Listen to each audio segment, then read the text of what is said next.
I never imagined my wedding day would be the beginning of my greatest nightmare. The moment I walked down the aisle, glowing in my carefully chosen white gown, I thought I was stepping into a fairy tale. But fairy tales, as I soon learned, are only stories. Reality is far more cruel. My husband, Ethan, had always been charming. His smile could light up a room, and his words carried a warmth that made you feel like you were the center of the universe. That's what drew me to him in the first place.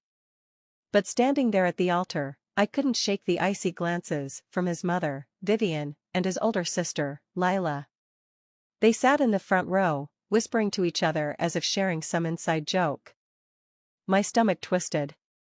I brushed it off, telling myself I was being paranoid. The reception was lavish, Vivian's doing, of course. She loved to flaunt her wealth and influence. As I greeted the guests, I noticed how Vivian's friends looked me up and down, their smiles polite but their eyes sharp, assessing. "She's lovely," one woman said to Vivian, loud enough for me to hear, "but she's simple, isn't she?" Vivian's response was a laugh that sent shivers down my spine. Yes, well, not everyone can be extraordinary. I clenched my fists, determined to ignore the sting. This was my wedding day. I refused to let her ruin it. But the real blow came later that night during the first dance. Ethan's family had gathered around, clapping and cheering, but their smiles were laced with mockery. As Ethan twirled me under the lights, I overheard Lila whisper to a cousin, "She doesn't belong here. She's out of her depth." The words pierced me like a knife. My dream day was unraveling. When Ethan and I finally escaped to our hotel suite, I confronted him.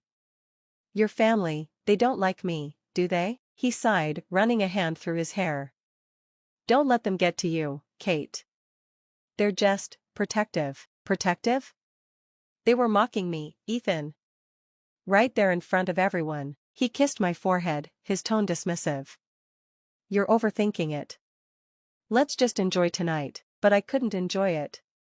The seeds of doubt had been planted, and they would only grow in the weeks to come. Married life with Ethan was a mix of bliss and bitterness. He was sweet when we were alone, but when his family was around, he transformed into someone else entirely. Vivian's subtle jabs became a daily occurrence, always wrapped in a guise of concern. "Kate, dear," she said one evening during a family dinner, "have you thought about taking etiquette classes? It's just, well, our circles can be quite demanding, and I wouldn't want you to feel out of place." Lila smirked over her glass of wine. "Oh, Mother, don't overwhelm her. She's doing her best, after all." I looked to Ethan for support, but he only gave me a strained smile, his eyes darting away. The breaking point came during a charity gala.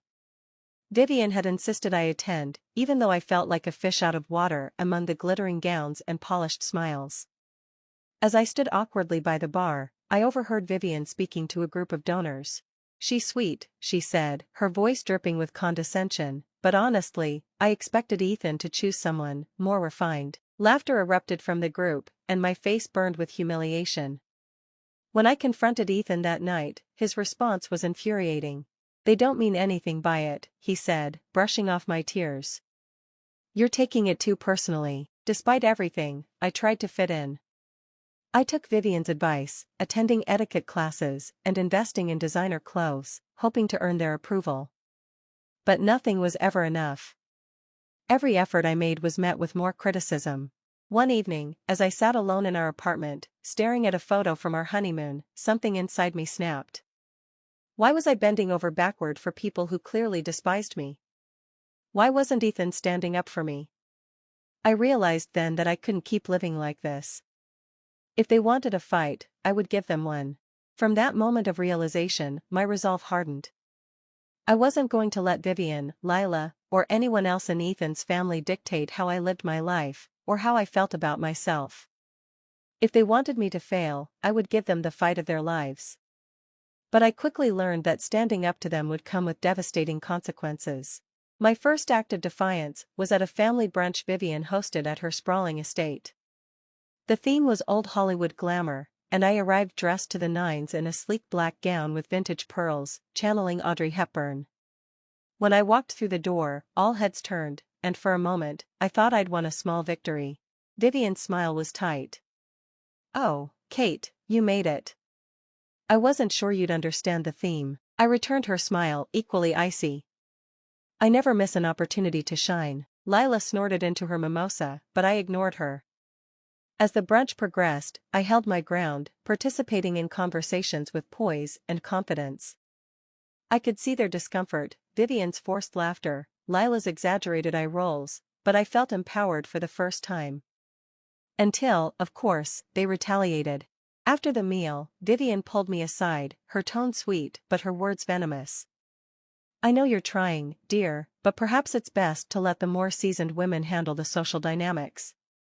You wouldn't want to embarrass yourself, or Ethan. Her words stung, but I didn't let her see it.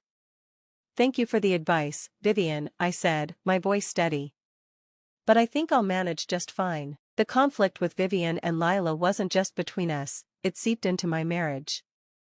Ethan hated confrontation, and instead of supporting me, he retreated into silence. One night, after another heated dinner with his family, I confronted him. Why won't you say anything to them? I demanded, pacing our living room. They humiliate me, Ethan. In front of you, in front of everyone, and you just sit there, he sighed, rubbing his temples. What do you want me to do, Kate? They're my family, and what am I?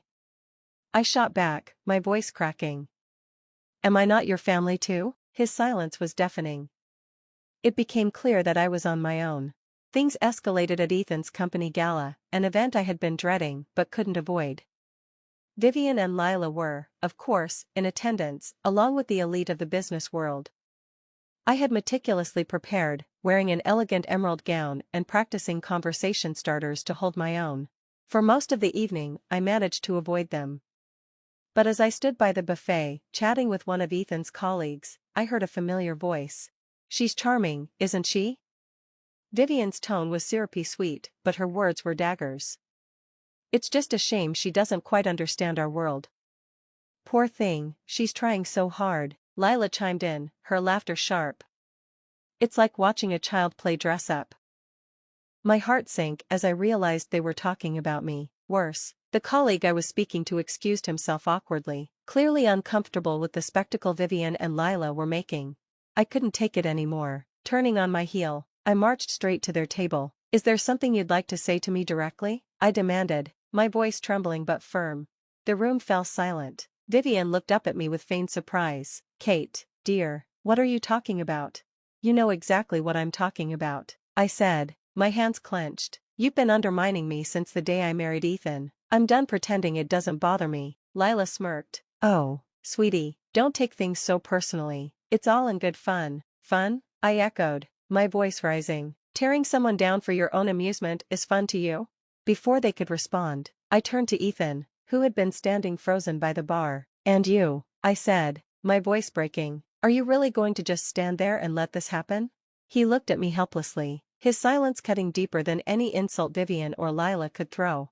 Humiliated and furious, I left the gala, ignoring Ethan's weak protests as I stormed out. The weeks that followed were a blur of arguments and cold shoulders. Ethan tried to apologize, but his words felt hollow. The rift between us widened with each passing day.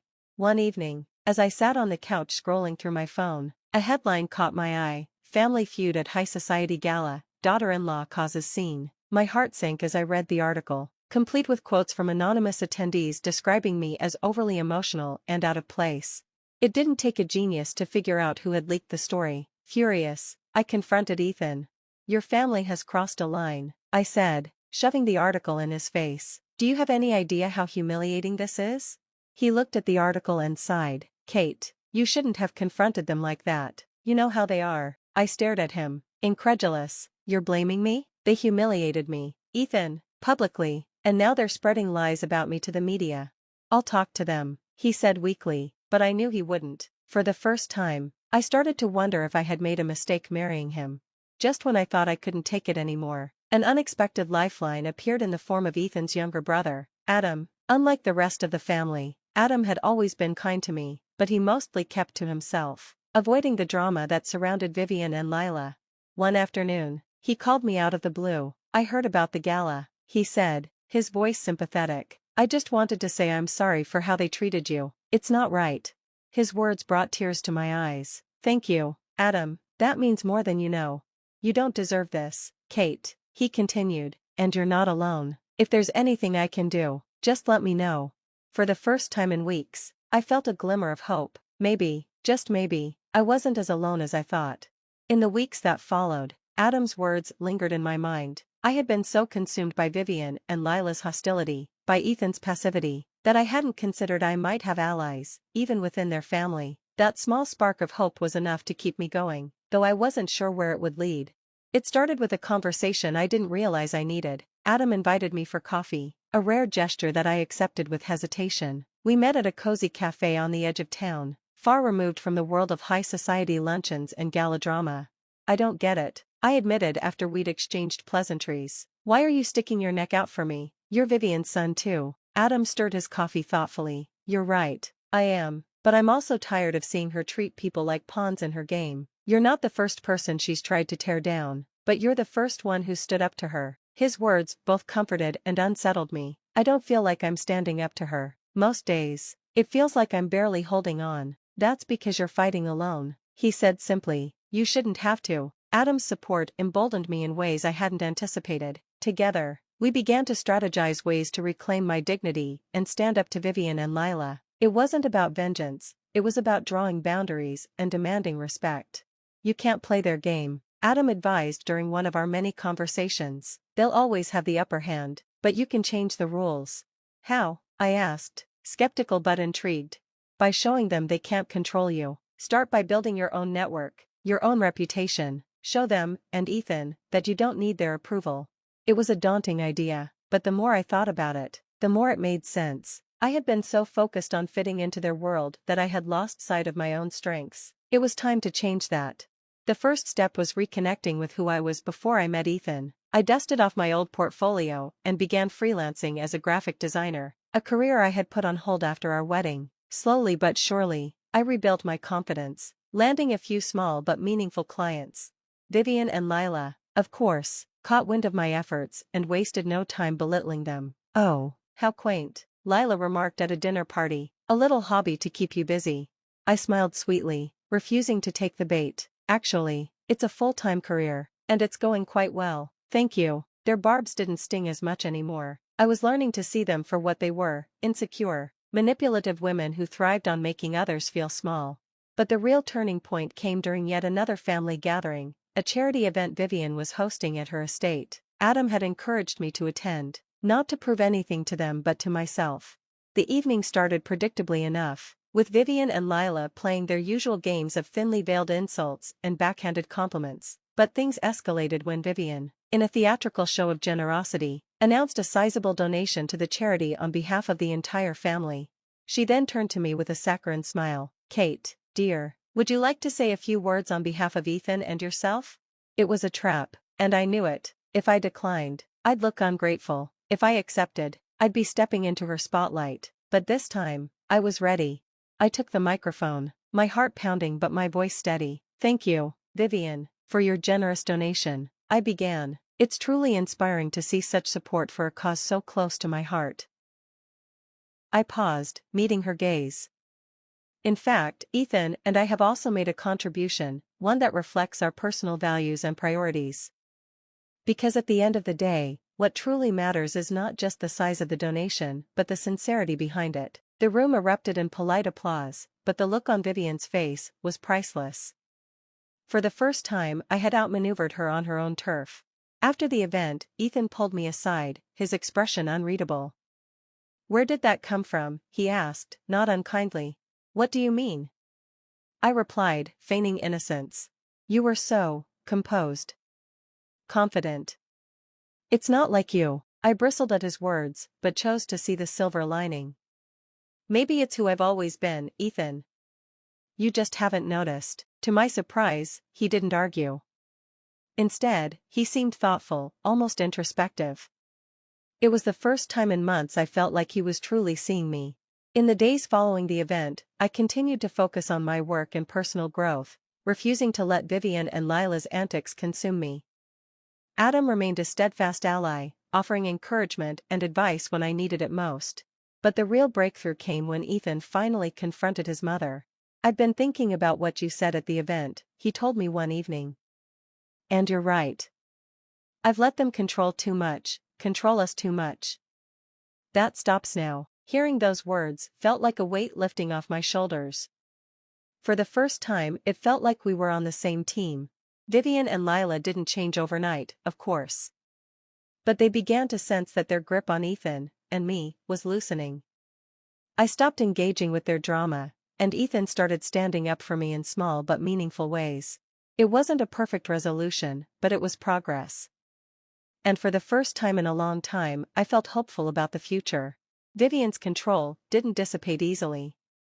True to form, she staged one last attempt to reassert her dominance. She orchestrated a lavish gala under the guise of celebrating Ethan's business success, but used it as an opportunity to showcase her influence over her family. As the night unfolded, it became clear that I was the centerpiece of her unspoken narrative. She made subtle jabs about my career, my background, and even our marriage. Lila, ever her mother's loyal soldier, followed suit. But this time, I didn't crumble. "I have to hand it to you, Vivian," I said, my voice calm but firm. "You know how to command attention. But I think it's time we all stop pretending that your way is the only way." The room fell silent, the weight of my words settling over the crowd.